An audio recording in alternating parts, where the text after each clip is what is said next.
Welcome to the NEWSTART kitchen. I'm Margaret Gallant, and today we're making ketchup.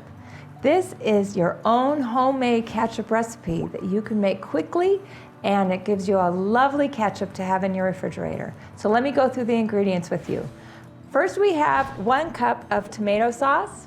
We have 1/4 of a cup of tomato paste, 2 tablespoons of fresh lemon juice, 1 tablespoon of honey, 1/2 teaspoon of basil, and 1/2 teaspoon of garlic powder, onion powder, and salt. So what we're going to do is we're going to mix it all together in this bowl. So we'll start with the tomato sauce. And I try to look for a fresh tomato sauce that doesn't have a lot of other ingredients, and you can find those in your grocery store. We also have tomato paste. I'm going to mix that in. And then we always want to use fresh lemon juice, so we'll throw that in. And we have our honey, which is always hard to get out of the container. We'll put that in. Then we have our basil. And we have our other seasonings. Get them all in there. All right.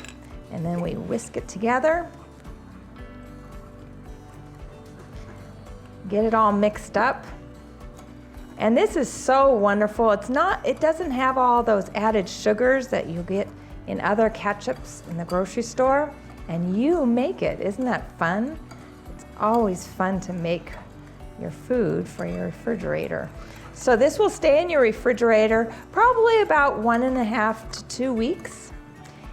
And you will enjoy it so much you'll probably eat it up before that time. So as you finish mixing it up, you will then pour it into your container. And I'm using an old glass container, and I've marked a ketchup.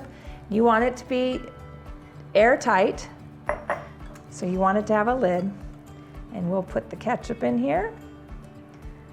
And then you'll have your own ketchup in your refrigerator. I hope you enjoy this ketchup. I love having this. It makes me feel good not to have the ketchup from the grocery store that has so much sugar. Well, I hope you enjoy.